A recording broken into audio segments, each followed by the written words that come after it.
almost any successful CEO is there for a reason. They're typically smart, dedicated, hardworking.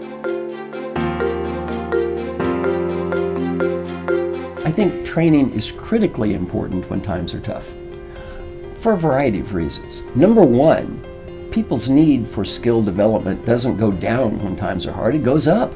You don't need less qualified people when times are hard, you need more qualified people. Number two, very important to think about the message you send to the great people in your organization. No matter how hard times are, you've got those great people that are critical to the future of your company. If you start abandoning training and development, this sends a terrible message for them because this is their own development that's starting to go away. Wrong message. Third, think of the symbolic message training gives to recruitment. A very important recruiting advantage is to point out how you do train people, how you do qualify people. They're not stupid. They know lifetime job security is not there anymore. A critical corporate advantage is to say we can develop you to be great, not just in this company, we can just develop you to be great, period. And finally, and this is a real advantage of today, there's so many options for training. It doesn't just have to be classroom training where people have to travel a lot.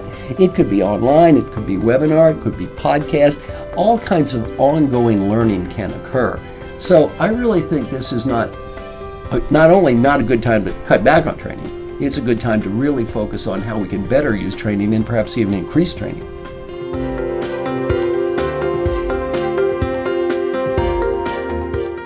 Well, I think any manager can learn from any successful leader, not just a CEO. You can learn from CEOs because they're so visible. Let me give you what I would suggest to do and not to do. The first thing is look at their success and then ask a hard question, why are they successful? And almost any successful CEO is there for a reason. They're typically smart, dedicated, hardworking. They've got a lot of positive qualities. They wouldn't be in that job. Ask yourself, what is this person doing right to be in that position? And I'm going to teach you something that's a little counterintuitive. Then ask another question, the in spite of question. You see, I've never met anyone that was so great that they didn't have something on that in spite of list. Think about it. What are you learning from what they're doing wrong? So don't just learn from what they're doing right, learn from what they're doing wrong. I think a mistake a lot of companies make is they hold up their CEO as if they're some kind of a god and expect everybody to copy them. Well, the good news is they probably copy the good behavior. The bad news is they copy the bad behavior. So learn what to do and learn what not to do.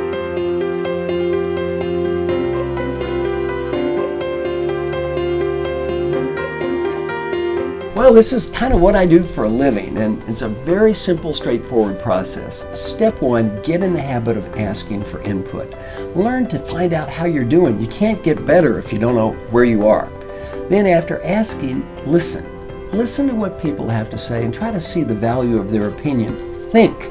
Think before you start talking. That way you can avoid punishing the messenger. And in fact, thank people. Let people know how grateful you are for their input. Respond to the input. I ask people, talk to people about what you're learning. Say things like, I've learned a lot about myself. Here's what I'm proud of. Here's what I want to change.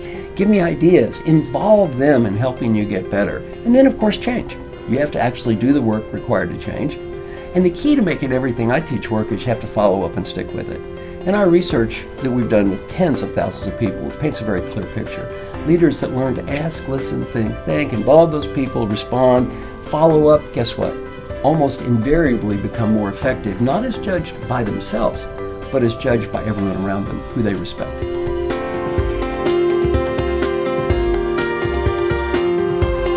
I am the author of the New York Times bestseller, What Got You Here Won't Get You There. And I'm very excited to be partnering with the AMA.